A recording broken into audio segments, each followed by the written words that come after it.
Au-delà du réel, Histoire mystique, la chaîne qui vous fait découvrir les expériences extraordinaires et mystérieuses. Bien avant d'écouter ce témoignage terrifiant, si vous êtes nouveau sur notre page, je vous invite à vous abonner, à commenter, à liker, à partager et à activer la cloche de notification pour ne rater aucune de nos émissions. Si vous avez des histoires à partager, contactez le numéro affiché à l'écran et envoyez votre histoire par note vocale WhatsApp et nous la diffuserons sur notre page pour en faire profiter le plus grand nombre. N'oubliez pas que notre objectif est de sensibiliser et d'aider ceux qui nous regardent à éviter des situations similaires, tout en offrant une chance aux témoins de trouver des solutions grâce aux réactions en commentaire mystique ou pas. Je vous laisse en décider après avoir écouté cette histoire. Bonsoir à toute la communauté au-delà du réel. Je suis là pour partager avec vous une histoire qui m'a été racontée par ma nièce. Cette histoire se déroule dans une ville africaine dont je vais taire le nom. C'est l'histoire d'un jeune garçon orphelin de père qui habitait au village avec sa mère. Et ce jeune garçon est un garçon très brillant à l'école. Sur le plan scolaire, il essaie, toujours premier de classe. Et sa maman s'en vantait gaiement et toute la communauté, le village savait. Il était en classe de terminale quand il a passé son bac avec brio. Sa maman a annoncé ça à son frère qui est en ville, son oncle. Il était content pour lui donc. Il a proposé que le garçon vienne continuer les études auprès de lui en ville. Chose que la maman a accepté à proposer au garçon qui a aussi également accepté. Quelques jours après, les frais du transport du garçon ont été envoyés et il s'est rendu dans la ville. Et son oncle est un homme d'un certain âge avec son épouse, mais ils n'ont pas d'enfant. Donc c'était le garçon qui était comme leur enfant et tout. Et le garçon a passé d'abord les vacances là, puis l'année scolaire a commencé. Durant le premier trimestre, le garçon n'a pas été inscrit à l'université. Il allait voir son oncle. Il a dit, mais tonton, tu m'as dit j'allais aller à l'université. Parce que le premier trimestre, tous mes amis ont commencé, mais moi non. Donc il dit non, que de ne pas s'inquiéter, qu'il est en train de lui chercher une très bonne école et que quand il va finir les études dans cette école, il pourra être facilement accepté et en Europe, travailler s'il veut même faire des études en plus. Le garçon a accepté. Jusqu'à la fin du deuxième trimestre, l'oncle n'a pas honoré sa parole. Le garçon, un jour, il était très fâché, il est sorti de la maison. Il faut dire qu'il s'est fait un peu d'amis. Ils sont allés, je ne sais où, mais ils sont revenus. Il est revenu très tard. Quand il est revenu, l'oncle était très fâché le lendemain matin. Il a bien grondé qu'il ne veut pas ces gens de camaraderie et tout. Le garçon a dit ok, que prochainement il ne fera plus. Et le soir même de ses reproches, l'oncle a ramené beaucoup de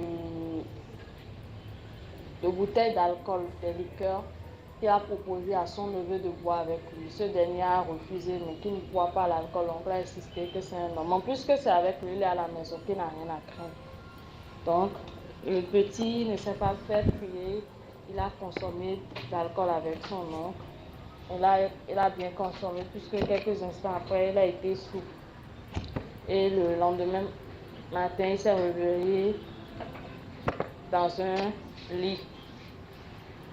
Il s'est réveillé comme toute personne, il a voulu prendre son bain.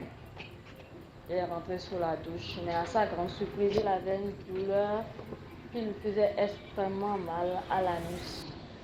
Du coup, il prend sa main pour vérifier, mais son anus est largement ouvert et de là sortait un liquide que lui ne comprenait pas. Il s'est longtemps posé des questions. Bon, il a laissé tomber. Le soir, l'oncle revient encore avec plein de liqueurs. Le même scénario se reproduit. Le garçon se retrouve sur un lit. Après, il va à la douche pour prendre son bain, c'est pareil. Et le jour là, il demande aux servantes, mais qui a bu? Si, mais personne ne lui dit. Tout le monde lui dit, mais monsieur nous a dit de rentrer, d'aller nous coucher et tout. Et puis, il a dit d'accord. Et il y avait une des servantes, et c'est celle qui me raconte l'histoire, c'est ma nièce, elle travaille là-bas. C'est elle qui avait un petit faible pour le garçon s'appelle Nathan. Donc elle a dit, mais Nathan, voilà ce qu'on va faire, nous allons acheter des petites caméras et tout, qu'on peut porter sous forme de montre et tout. Donc ils ont acheté, et puis le scénario ne s'est plus reproduit. Donc une fois, quelques jours sont passés, l'oncle est encore revenu avec l'alcool et tout. Et le même scénario s'est reproduit. Du coup, le matin, après s'être lavé, il a dit à la fille que le même scénario, la fille a dit, la fille qui est ma nièce a dit on allait visualiser les images. Et ils ont visualisé les images. Et faut savoir que l'oncle et la tante étaient déjà sortis à ce moment. L'oncle et sa femme, la tante, étaient sortis à ce moment pour vaquer à leurs occupations. Du coup, ils ont regardé les caméras et à sa grande surprise sur les caméras, c'est que il se faisait sodomiser par son oncle, qui appartient à une confrérie, à une secte, avec ses amis. Donc l'oncle invitait ses amis aussi, qui aussi à leur tour se tapaient son neveu. Et la femme, la femme de l'oncle était présente, elle couvre son mari. Et c'était l'histoire. Donc le garçon a commencé, après ça, à tomber malade. Il n'avait pas le courage d'affronter son oncle et tout.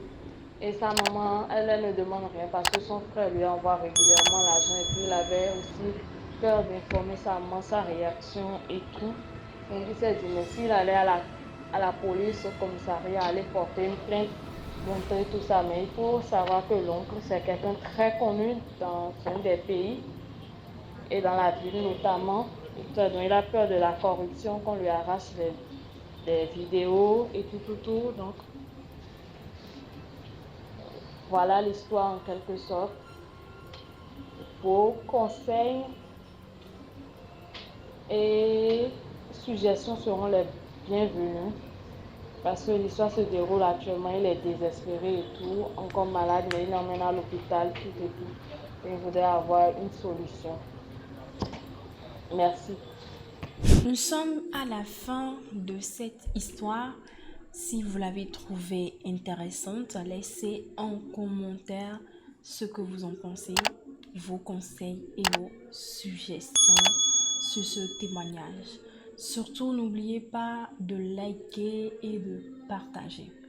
Merci de nous avoir suivis. D'ici là, portez-vous bien et à la prochaine.